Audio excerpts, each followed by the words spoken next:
Good evening, everyone. Merry Christmas, and I guess this is Happy New Year for us here. Anyway, tonight is Photo Mentor photo reviews. We're going to be doing looking at some great images tonight. Got some other information to show you about photographers, other photographers. Richard Avedon talked to you about what he's doing or what he was doing, and give you some insight into that. And anyway, just wish you all a Merry Christmas, and so let's get to it.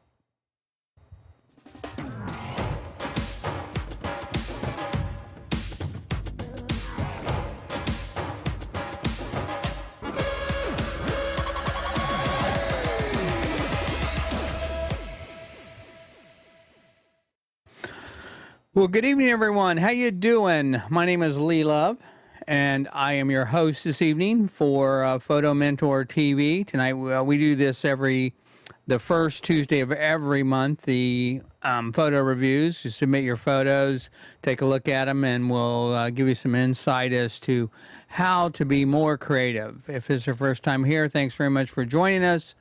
And if it's your not first time here, we still appreciate you joining us.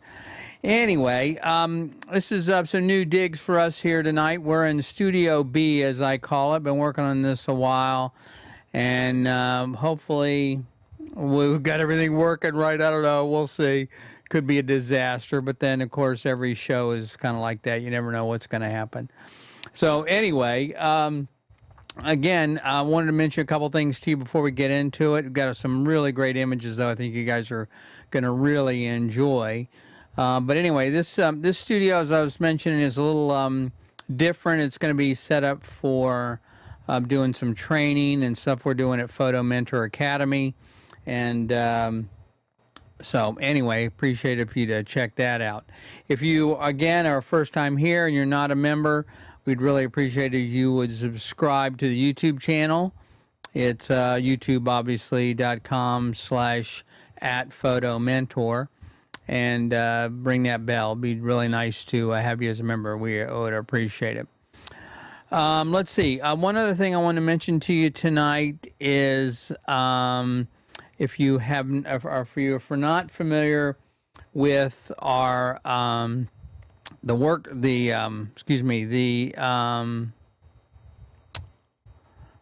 the social media marketing or social media for photographers webinar that Sue Ann has put on for you guys. This is something you definitely want to check out. You can go to, I think I got this here somewhere. I think you can go to Photo Mentor Academy /social media and be sure and check that out. She's really got a lot of good information in there, stuff that'll really help you. Look, social media is a real can be a nightmare for us, at least for me. And, you know, it seems like I had a lot of questions for her, like which platform should I be on? How often should I post? All that kind of stuff. And she addresses that in quite a bit of detail. And she's also been kind enough to take some of that information and expand on it even further to do a course for you guys. It's really extensive, and she goes through every platform. Anyway, definitely encourage you to check that out. Again, Photo Mentor Academy /social media. Check that out. I think you guys will really enjoy it if you're struggling with social media like I am or I was until Sue Ann rescued me, so to speak. So anyway, let's see here. I think that is about all the announcements. A couple things I want to get into before we actually get into the final, till we get into the reviews, is, you know, I always like to start off with a quote for you guys, and this is one that I think is really appropriate. It's the alphabet. It isn't the alphabet that's important. It's the important thing is that you are writing what you're expressing. The same thing goes for photography, and I totally believe that. And you'll hear me use that a lot, actually, as I, you know, I always talk about the 7 elements of art: line, shape, form, space, texture, value, and color. And these are this is a language that we use. People talk about there's no rules. There are rules, and the rules are there to help us learn and help us articulate what we're trying to say to our viewer. And so, as Cortez was saying there, same thing. There's a visual language, just like a writing language. And if you don't know that, then how are you going to communicate with someone? So anyway, so that's what we use, by the way, as our guideline for doing images here in Photo Mentor. It's not whether I like it or not. Also, a couple guidelines I'll tell you. I rarely talk about the technical aspects of an image, not because I can't, but because it's such an easy thing to fix and change. And the second thing is I usually don't talk about toning or black and white, or sometimes I'll talk about black and white because that has to do with values and color. But, you know, that's a very personal thing as well. So anyway, okay, so let me just get into this tonight. I have a slide here for you I wanted to show you. I want to introduce you to somebody. I thought it might be helpful if you get some context. You know, we all look at our own work and we either think it, well, if you're like me, you think it sucks and you can always do better. But then when you look at other people's work, you want to look at it not to be comparing yourself, but to get perspective, especially those people that have come before us that have, you know, kind of, you know, broken the barriers down. And one of those that's influenced me is Richard Avedon. Richard Avedon was a really primarily a commercial fashion photographer, which I'm a commercial photographer, but not a fashion photographer. And he also did some portraiture as well. But I wanted to introduce you to him because he had some really amazing images I'm going to show you here in a second. Again, he was born in 1923 and passed away in 2004. And he was, the New York Times said he was really a photographer that defined America's image of style, definitely in the 70s. And of course, he started his career in a department store. You know, it's like no one hits it at the top right away, right? I mean, we all have to start somewhere.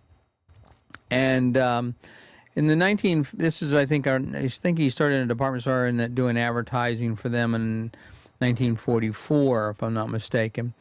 And around the 1950s, 1952, he got tired of doing natural light photography and outdoor lighting and started doing studio lighting. And that's where most of his work that I'm familiar with.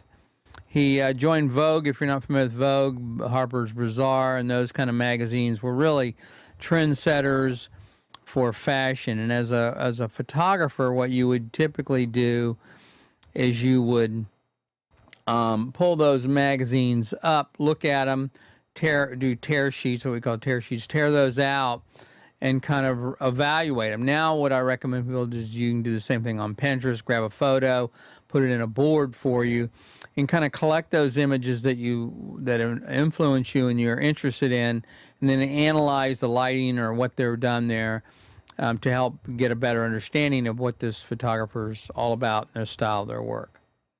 So anyway, so the other thing is like I said, he did a lot of work for very, very famous people and brands, Harper's Bazaar, Vogue, Christian Dior, Versace, of course. He photographed the Beatles, Marilyn Monroe, Andy Warhol, and Brooke Shields. I don't know if you guys are young enough to know that remember the or at least have seen the spread he did with Brooke Shields and the jeans, Calvin Klein jeans. Very was a kind of cutting edge at the time, and definitely made his career in some ways. This is one of my favorite images. This one is one he's well known for. This is an actress named Natasha Kinski.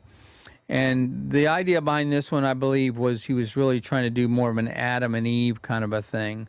Obviously, great styling, great design, not just the provocative nature of the snake, which I'm sure if most of you guys, if you're like me, I go, I don't think I'm interested in that part of it. and I don't think it was a rubber one either. I think it was probably very real. But anyway, that must have been a heck of a shoot. I'd like to see the behind the scenes of that one, by the way. Anyway, so this is one that he's very well known for.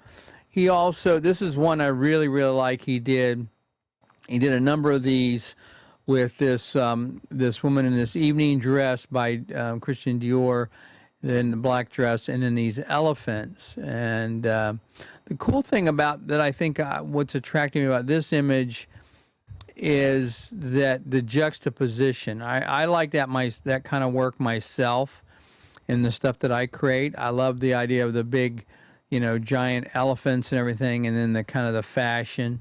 Totally don't go together at all, which makes it work, in my opinion. So anyway, this is one that's kind of interesting. It reminded me immediately of Cartier-Bresson. He has a picture like this of a woman jumping over water.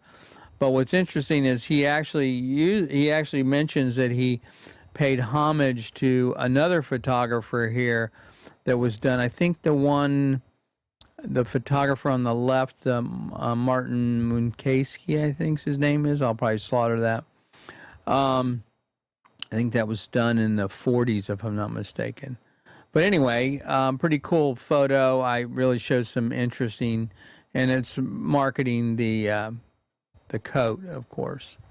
So very, very different work, and very, very interesting, I think. Now, this is an interesting portrait, and I wanted to include this one for a couple of reasons.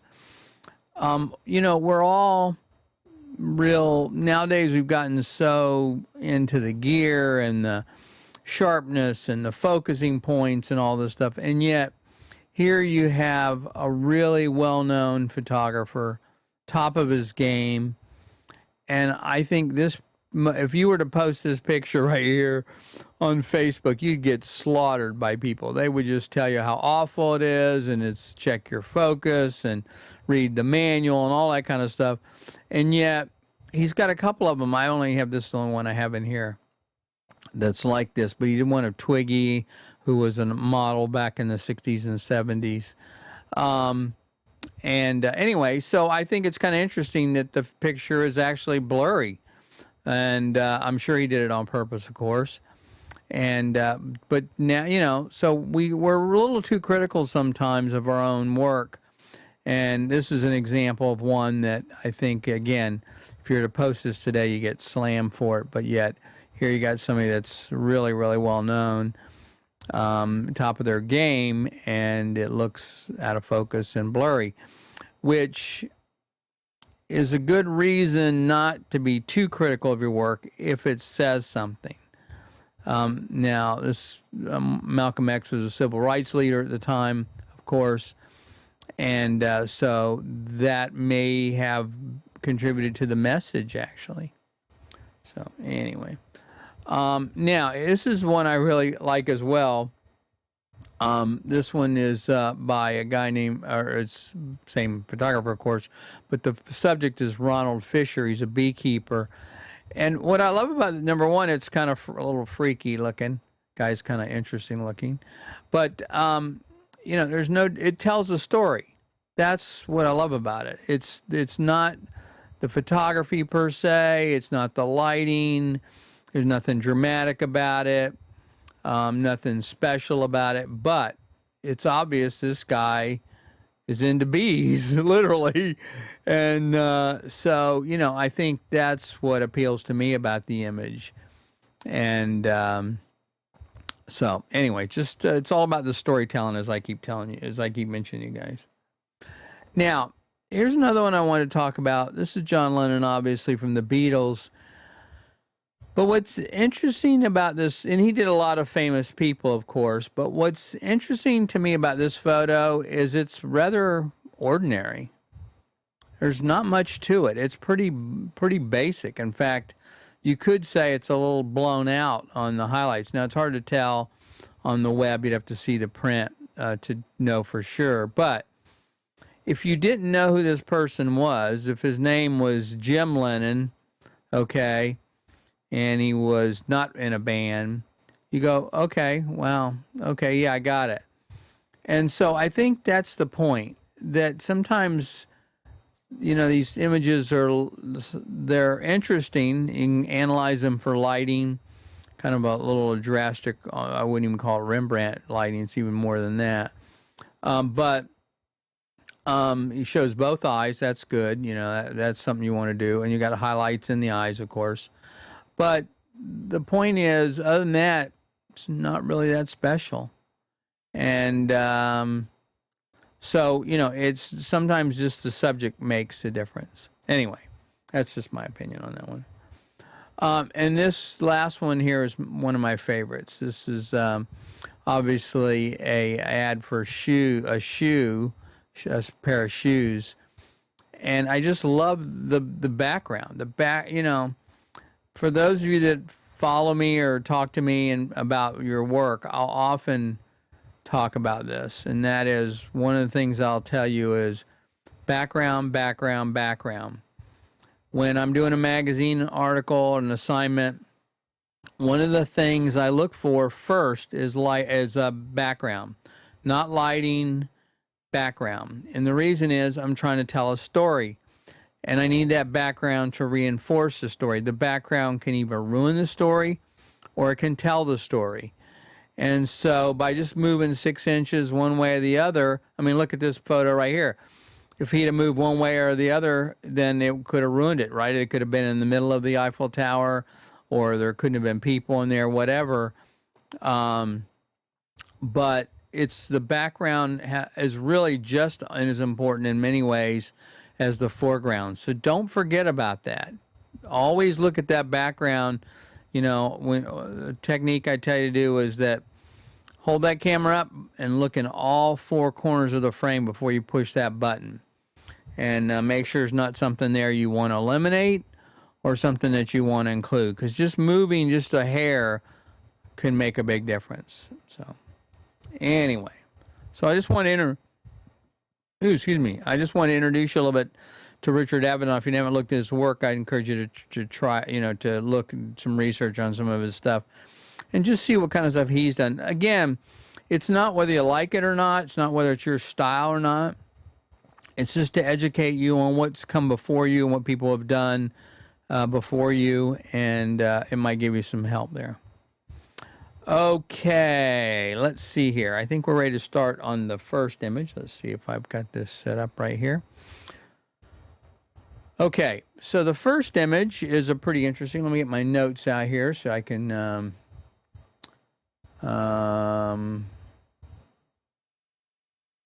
bring this up so I can show you what I'm talking about here and who this photo was actually by, because I don't remember. Okay, so this one was by OT, and OT's been shooting for about 5 years, and says this was taken in the dark, of course, standing by a fire pit, which is kind of cool. And the interesting thing, they kind of complained about it. They said it had a lot of noise, but it was in the moment. And I totally agree with that. And there's a good example of where, look, the only people that care about noise in a photo are other photographers. Your client will, I don't even see the noise in this picture. I mean, I could zoom in on it, I'm sure, if I were pixel peeping, but does it matter? No. The noise is not what the picture is about. It's the expression on the little boy's face that makes the image. Even though he's moving a little bit and it's not even that sharp, it's still a great picture. And I assume maybe this is his dad or his grandfather that's holding him. And it's just a really a precious moment. Now, you might be able to, I would say what you could do maybe is if you wanted to improve it just a hair. Let's see if I can figure out what I got here. Okay, cool. Again, a whole bunch of new buttons here, so I got set up. So let's see. So if I were to go in here and maybe crop this a little bit, you might be able to get a little more out of it. Let's see here. I'm going to have to get back into Photoshop. I've been using a different program, and I don't remember a lot of the things I used to do in Photoshop. I thought you could rotate this. Crap. Oh, I see. Yeah, okay. So what you could do a little bit here is maybe make it just a tad tighter, something like this. And here's why. Okay, it's not too much. But what you're trying to do is something I talk about all the time is when I look at my own images, I always I call it squinting. It's not literally squinting, but the thing is, who or what is the hero of the image? What is the most important thing in this frame?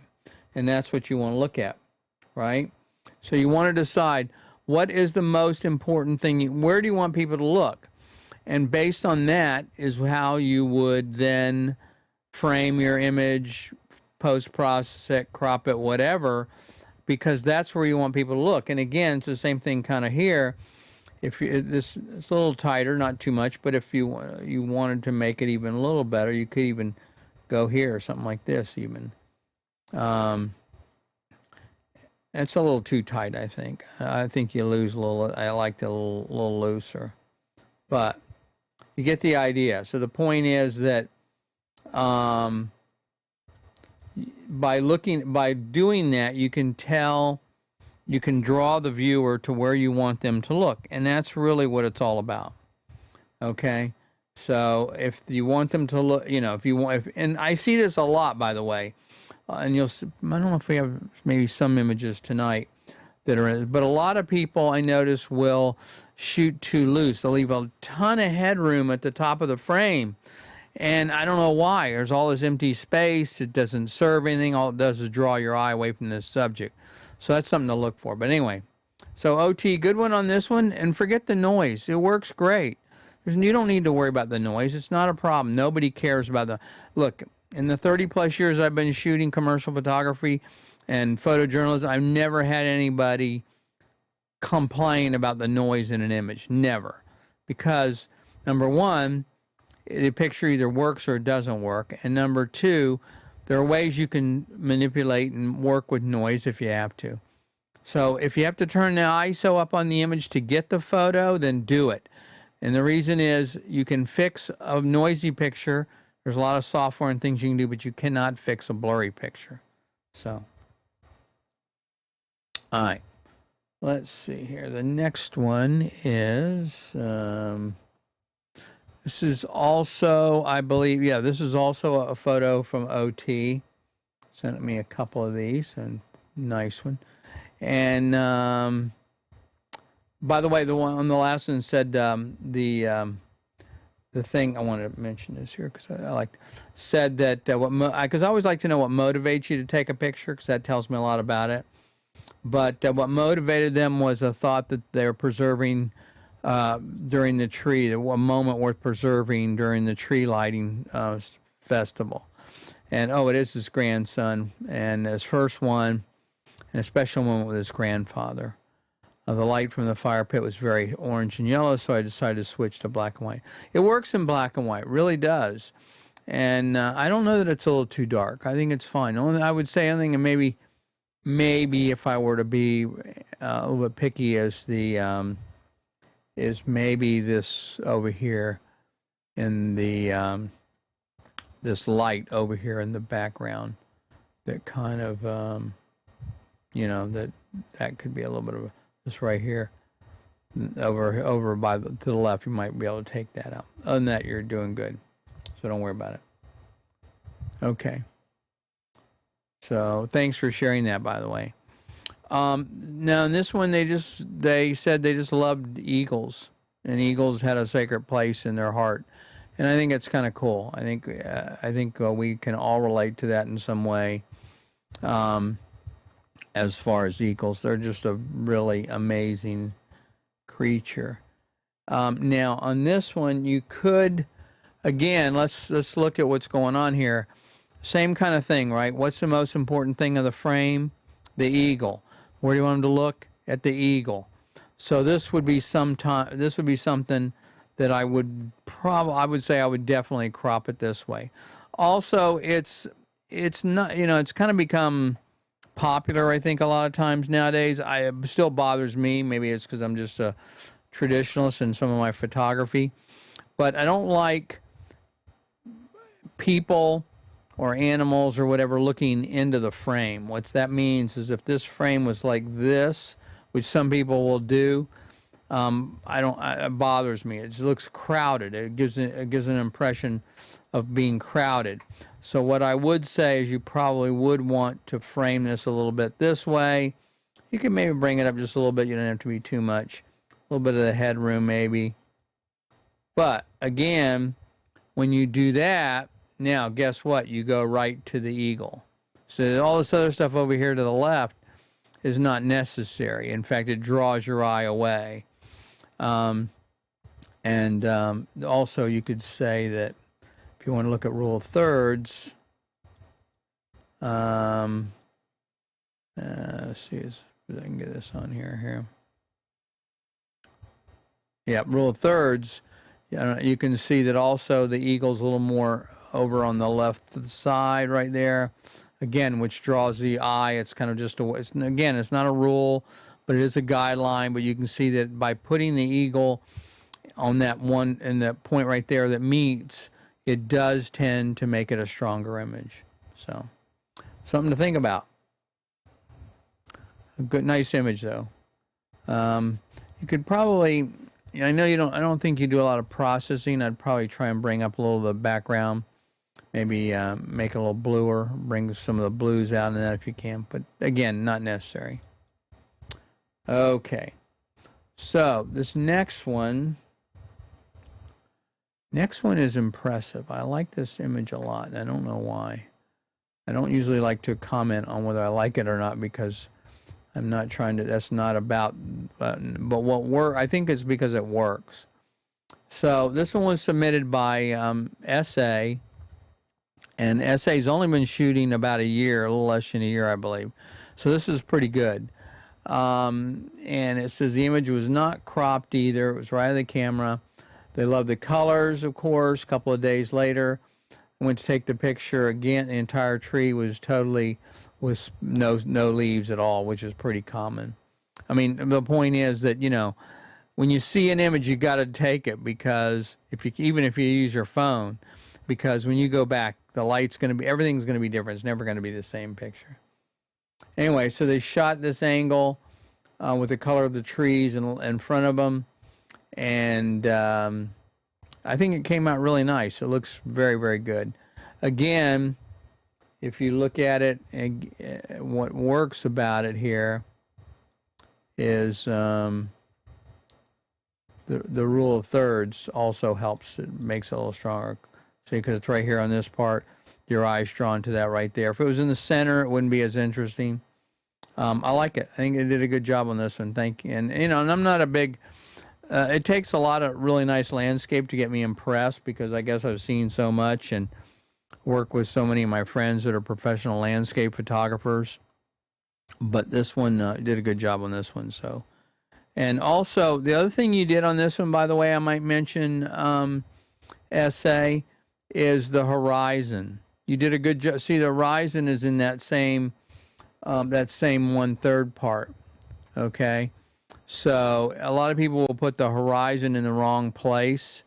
And so what you want to do on something like that is you want to figure out what's the most important. Is the foreground the most important, or is the sky the most important? And you want, in some cases, not all the time. I'm not saying this is a rule. I'm saying that you have to look at the information, at the image, and decide. In fact, I'd suggest you shoot it 3 ways: one with the sky, one with the foreground of the in front of you, the ground, and put the sky in 1/3, and then put it in the middle. And then when you get it back, see which one you like best. But it's going to depend on the subject per se, not a rule. Anyway, it looks really nice. Did a good job on that one. Thank you for sharing that, by the way. Okay. This one's also by SA. And again, no edits. This is just straight out of the camera, not even cropped. And it's weird because I guess it looks a little cropped, but I guess it's not. They don't have a macro lens. This is a 24-70. And so this is just one single plant along their driveway. Not a great spot for having a background, which is pretty cool, by the way. I noticed this. In fact, they said that to the side of the flower is shot up on the flower to make the sky the background. And I noticed this right away. And that's the one thing that impressed me about it. Most people won't do that. Most people will, they'll shoot it with a blur. They'll say, "Oh, just blur the background or whatever." In Photoshop, or they'll try and shoot at 1.8 or something like that if they have a lens that'll do that. But this is another technique, and by shooting low, you're able to put the sky in the background, which gave it a nice clean background. Again, right? Background. So it's it's a flower. Okay, it's not that impressive, quite honestly, but I will give you points. Definitely for using the background and shooting down low. It's a really smart move on your part. So good job on that. And it'd be kind of, I like to photograph people, of course. It might be kind of neat to have a person back there, maybe behind the flower, touching it, looking at it, smelling at it. Out of focus some, not totally in focus, but just you can tell there's a person there. That might make the image a little stronger and make a little more of a story out of it. So, okay, this next one again is also from SA, and this one they did a little cropping on. Again, not having a macro lens. It says, "I thought the color of the thistle flower was pretty. Upon getting closer, I saw there were a couple of bees landing on them. Yet I know thistle and bees sounds like something to avoid." Oh, that's pretty good. I got as close as I could without getting stung. Okay, that's clever. Yeah, cool. Yeah. You might have tried to just do the flower with the bee on it. That might have worked for you. I don't know. Let's see here. Whoops. Let me go back. Pull this up. Sorry about that. Yeah. So you could have done a little, again, I know you don't really do any editing per se, but this would, might make it a little stronger. Again, a lot of stuff going on in that frame. And so by eliminating some of that, by eliminating some of that, it draws the viewer's eye, and that's the whole point. Again, remember, we're trying to tell the person that's looking at the image, what's the most important, and that's why we're doing that. That's why we care. Otherwise, we don't. So, okay. And the next one is from, is this, yeah, this is from RK. I think RK's been shooting about 1 to 2 years, which is really impressive for what they've got here. And this is just, they call this a day at the zoo. And this one's nice. It came out really well, I think. It one of the things that works about this image is the framing. Okay, you got a frame within a frame, and that's a technique you can use. So, and again, it draws the viewers, even though there's a little bit of space to the right, and that's okay in this case. And the blanket on his head, or I guess it looks like a burlap bag, you know, still works because it draws your eye right to the person. You can use that kind of a leading line, if you want to call it that. So you can see here.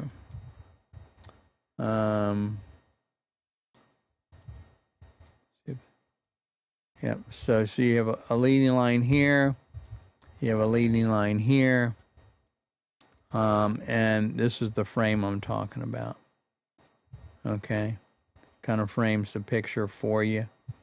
And that's a technique you can use. So, yeah, this one works.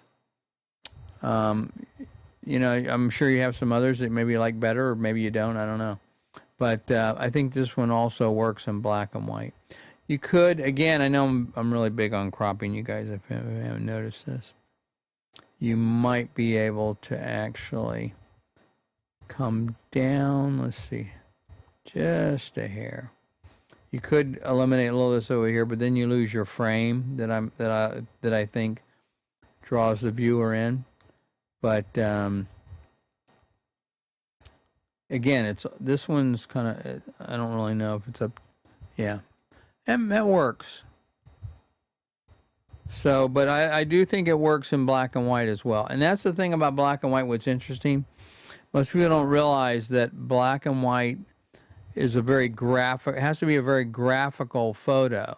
Not everything works in black and white. It really has to be a lot, lighting is a key, and graphically and oriented kind of an image. It works best in black and white because all you have is your values, right? Again, I was talking about this earlier. You have your values down here at the bottom under texture. Value is what gives that black and white work. You have roughly 10 stops of light there to work with, from pure black to pure white. And that's, you'll see that in some, actually some, because it gives it depth, but you'll see that a lot in landscape photos. So anyway, okay, let's see what else. So good job on that one, by the way. Okay, this is another one. This is another one from RK, and this is just part of the day at the zoo. This one doesn't work as well. I think it needs something else. It's a little out of context. Beautiful animal, of course, there's no doubt about that.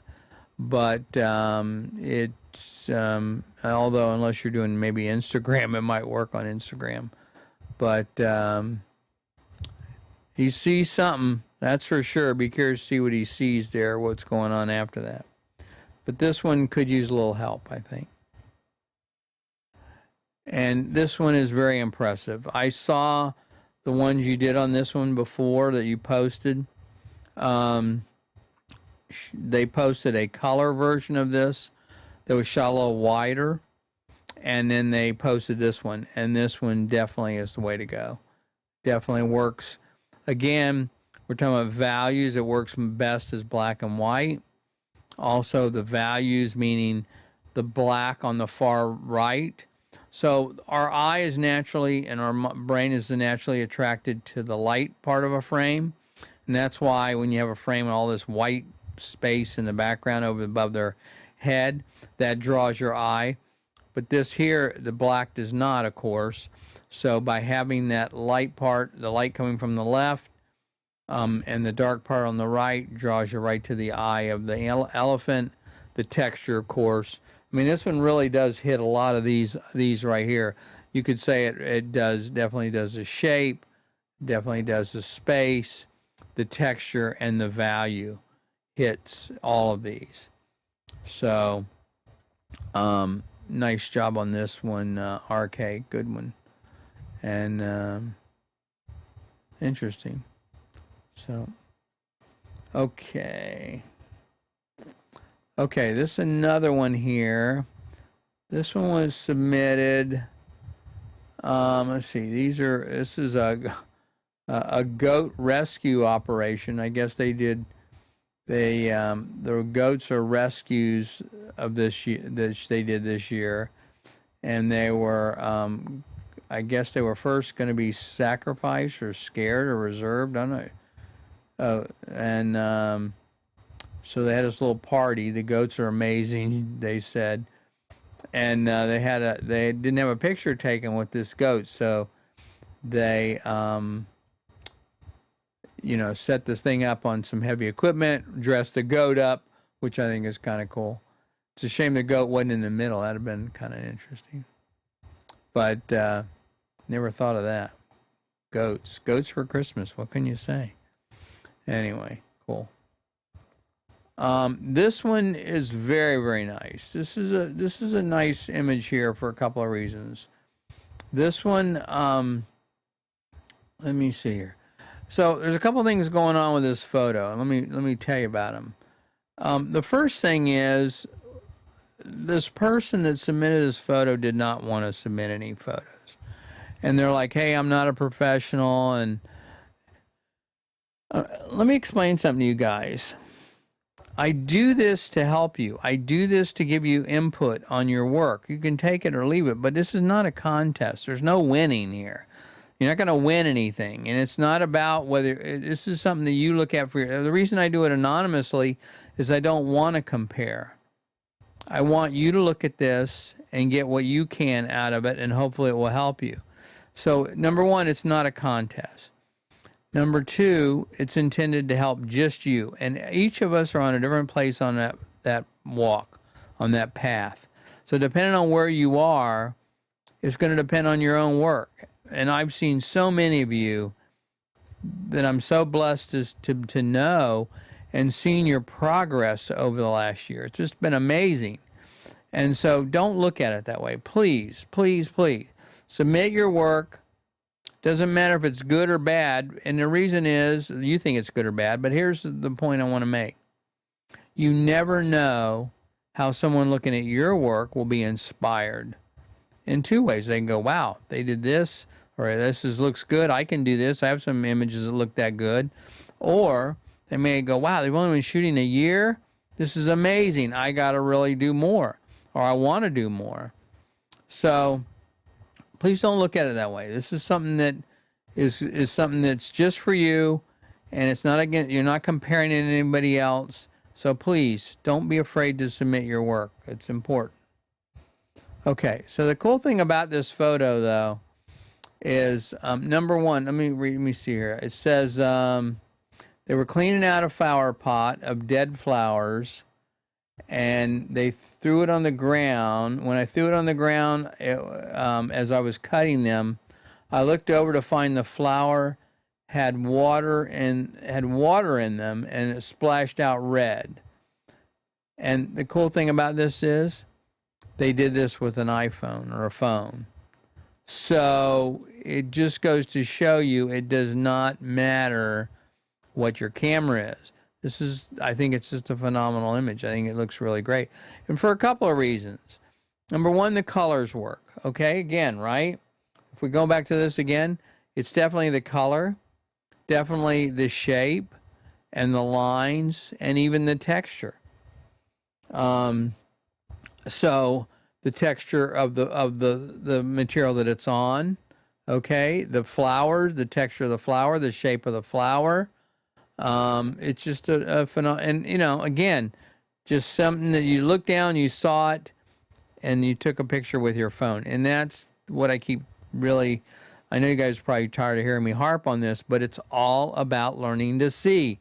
They saw this picture, right? How many times have we walked by something and never even paid attention to it? And then somebody else walked by, took a photo of it, and you're like, oh, wow, I didn't even see that. That's amazing. And that's exactly what happened here. So excellent job on this one, MJ. Or HJ, sorry. And please keep it up. I believe HJ's been shooting about 5 years or so. So now this one, I didn't read the background. Let's see what they said about this. So they went to an antique store. They took out their cameras on antique trips, which is probably a good idea. So there's a group of dying sunflowers, and they're surprised to see 2 ladybugs. And they were still alive. And she said it was 17 degrees out. So they took some shots, and they liked this. She liked this one the most. Made some other adjustments, added a filter, stuff like that. And a little dodging too to make it more noticeable. Yeah, it looks wonderful.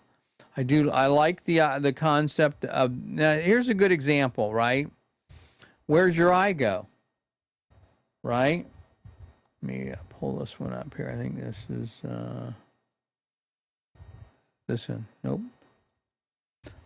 Right. So where's your eye go on this thing? Right? Right here to the ladybug. Turn this off. Okay. And so by darkening this, I assume they darkened it a little bit in post. You don't have to do a lot, okay? You don't have to go crazy with it. Filters and all that kind of stuff. But your eye is drawn right to the ladybug. Why? Because of the shape of the leaves is used to draw your attention. The texture of the leaves, the color of the leaves, and the lines and the shape, I guess, and the form of the leaf is what does it. So it's not necessarily, and this was not all post-processing. I'm sure there's a little bit of this here, but still, the point is, this is the brightest point. Oops, this is the brightest point in the photo, right? So your eye is naturally drawn to that, and that's what makes this. Number one, the beauty of the softness and the lighting, but it's all about the light on this one, and it really did a nice job on this one. HJ. So I can't believe, can you believe this person didn't want to submit a photo? Look at this, 2 amazing images that I hopefully inspires you guys as well. And learn, and this is just a simple thing. A ladybug they saw on a leaf of a plant in an antique store. Come on. It doesn't get any more basic than that. So, anyway. Okay, so nice job. That's excellent. Please submit some more stuff. Okay, I think we have one more. Oh, okay. So this one here, this is an image that was not submitted. I plucked it off the group, and those of you that are in the Facebook group have seen this, I know, and you know who it is. But I felt it deserved kind of an honorable mention, even though they didn't really submit it, because this was done by RS, and I believe RS has only been shooting less than a year. But they were caught off guard. They were I believe they were driving to dinner, and they saw this picture on the way to dinner, and on the way back, they got out and took this picture. Guess what?